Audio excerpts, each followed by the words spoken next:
I'm Chetna Makan and I'm very excited to be sharing this recipe because it is a special delicious snack to enjoy for Diwali this year. This recipe is also special because it's from my latest book 30-Minute Indian. And I am making cheesy potato balls, which are not only delicious but at the same time they are super quick to make. So if you decide last minute to have some friends over, or you fancy something as a snack starter, canapes, whatever, this is perfect for that. I have chopped these into small cubes. You can cut them into bigger pieces. It just takes longer to cook. This is quick. So I'm going to cover this with water and then bring it to a boil and cook for 5 minutes until they're fully soft and boiled. So I'm going to start by cooking the potatoes. So I've got a tablespoon of sunflower or rapeseed oil, and once it's hot I'm going to add a little bit of fresh green chilies chopped up, also some black mustard seeds and some fresh curry leaves. If you don't have curry leaves, you can skip it. So just a little stir. Then I'm going to add some turmeric powder, some salt and some chili powder, and just a drop of water so it doesn't burn the spices. And next I'm going to add the potatoes.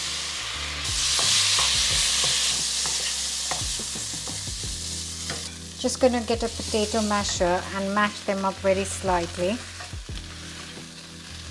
Because they are boiled and cooked already, they are nice and soft and it's really easy to mash them up. Just a couple of spices and salt, chili, turmeric with the potatoes. It's fantastic. I'm just going to transfer it to a plate and that will make it quicker to cool down. Now that the potatoes are cool enough and to handle, because if it's piping hot you won't be able to shape them up. So I've got the potato mixture here. I'm going to make balls of it. So I think it would be maybe around 8 pieces. Should be enough. 6 to 8 pieces is enough. Okay, that is good. So we take one portion in our hands, shape it into a ball. It's really nice, soft. And then we take some cheddar cubes. So I have cubed up some cheddar pieces. And just going to take one cube, put it in the middle and then cover it up with the potato mixture, and then just round it up, make some space and room in the middle, cover it up with the potato. Leave the curry leaves in if you are using them because they are delicious to eat as well. So not only do they add flavor, they are edible of course, so you can keep it in the mixture. I'm going to prepare the batter for this. So I have got some gram flour or besan as we call it.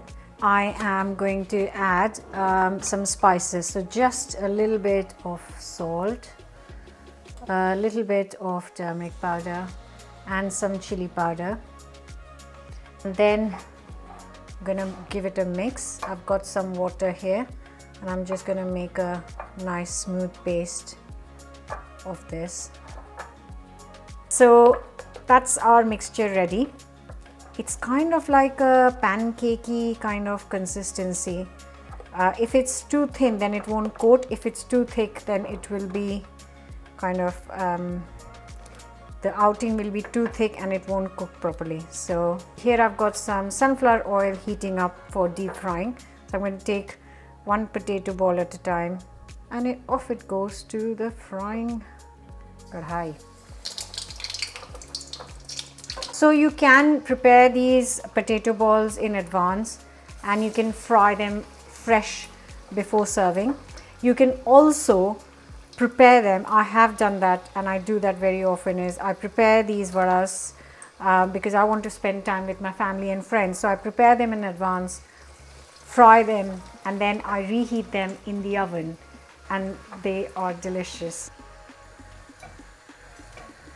and I just want to break open one. It is very hot, but I just need to show you this lovely melty cheese inside. It smells incredible. You can serve this with a nice mayo dip, or we usually serve it with a beautiful coriander and mint chutney. Kids love it with some ketchup, and if you have any left, you can warm them up on a pan next day and then put it between two toasted pieces of bread and enjoy it as well. So there are lots of ways to enjoy this, but whatever you do, I do hope that you will give this a go and enjoy it, and I just want to wish you all a very happy Diwali.